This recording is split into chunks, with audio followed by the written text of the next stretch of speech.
Alexander of Macedon by Harold Lunn. Philip swore softly. Your tutors agree that you can do anything you have a mind to in the way of study. Here you are thinking of incense, golden-haired, girl-eyed, I don't know what, building stairways to Parnassus in imagination? Faugh! Abruptly his voice roared at the boy. Why can't I put iron in your milky flesh? How else are you going to meet danger, eh? Or is it eh? Do you think milk calves will live when the herd starts to run? He glared helplessly, angered at himself. Never mind, you. Never mind. Don't look like a stricken moon calf. We soldiers ever use words like tools to shape acts. I'm afraid it irks me to see you buried alive in books, a suppliant at a shrine, mocked by a Demosthenes. Eh, you make me think of Astaanak,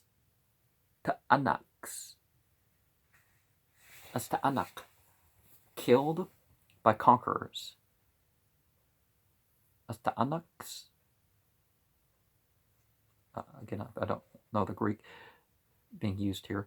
And Philip cried in Greek words, a poor dear child uncrowned by manhood or by marriage or by kingship that makes of man a god in service of his country. Why don't you read Euripides instead of those Homeric legends?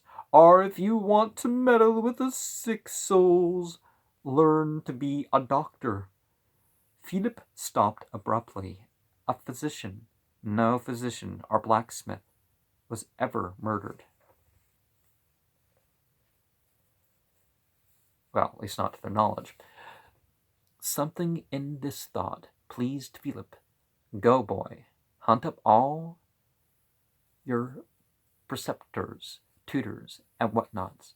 Tell them Philip has a word to say to them. Don't forget to stable Oxhead.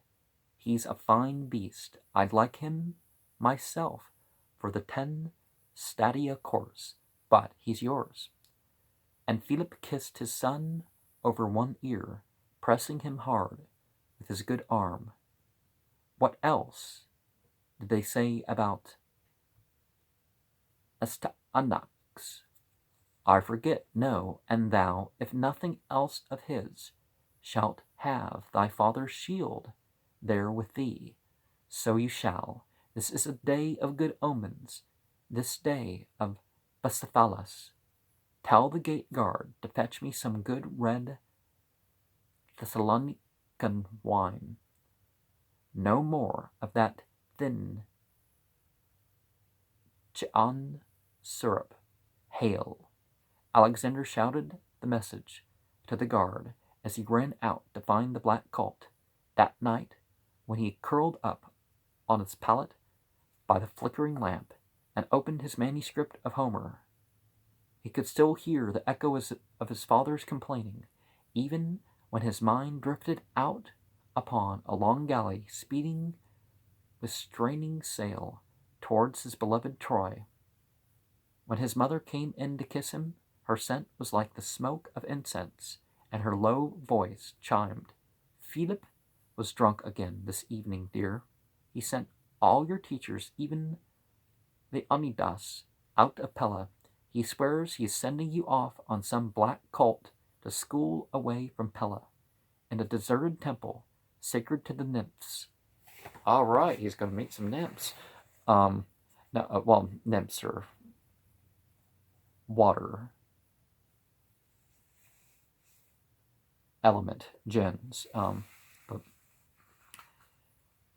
And what's more, if you can imagine all that, he condemns you to study under one man from Stagora, a physician named Aristotle. I think his father used to be your grandfather's physician, as if he could be exiled to study medicine. But Aristotle, the Stagirite, came. The deserted temple. The Stagirite? Okay, what's the Greek? A Stagirite came. The desert temple was made over Aristotle's private academy.